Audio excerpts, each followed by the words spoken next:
You're listening to Improv-ing Business on Web Talk Radio. I'm Brandon. And this is Rick. And today we'll be talking about Pareto's 80-20 rule and teeing up for the new way of looking at your business. Pareto, an Italian economist, concluded that the world doesn't operate exactly how you'd think it would in response to value. Namely, that if you were to reach in your pocket and grab a handful of coins and calculate the value of those coins, that 80% of the value of those coins would be held in 20% of the coins.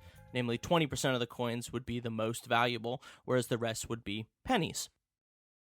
In other words, if you have 10 coins in your pocket and you pull out the 10 coins, 2 of them would have 80% of the value. Now, this was an economist's point of view, saying that not everything is linear, meaning that not every coin is equally valued. Now, what he was talking about here was averages. I mean, not every time you pull out coins out of your pocket is this going to be exactly the case. But if you look at it over a large sample size, it holds true. Now, don't get confused about the 80-20 rule as everything has to equal 100%. I mean, it could be 10% of the coins in your pocket equals 70% of the value, or 65% of the value in your pocket is 15% of the coins. The main thing is that there's not a one-to-one factor among objects. Pareto said is that there's a disproportionate relationship among objects and groupings. And that's the interesting part about this concept, that it doesn't just apply to coins, which really would be a thin reason to have an whole episode about it. I don't even carry coins in my pocket. They just get in the way. Exactly. But that this concept also applies to groupings of people and also to groups of employees.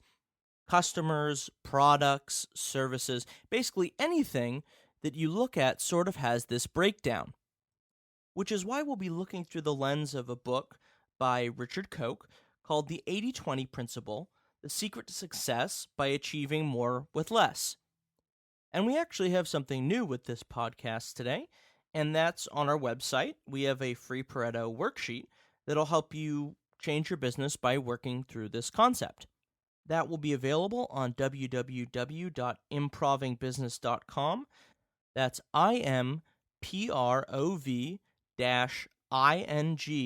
business.com.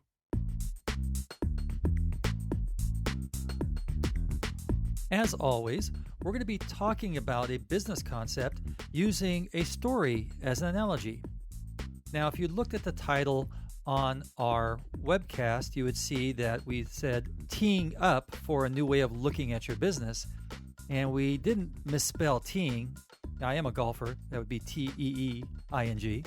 But we spelled it T-E-A-I-N-G because the story we're going to be talking about is American grown.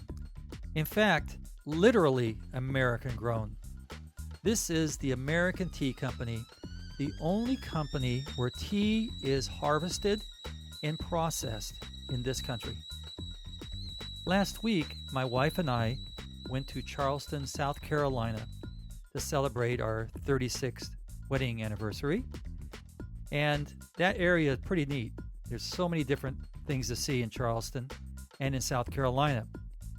But outside of Charleston, on the Wadmalaw Island, is the Charleston Tea Plantation. So we decided to take a little drive out there onto this island, which I really didn't even know it was an island because you just crossed over a bridge of a river or something that looked like a river because it had a lot of silt in it. But it was an island, and it was a very interesting island.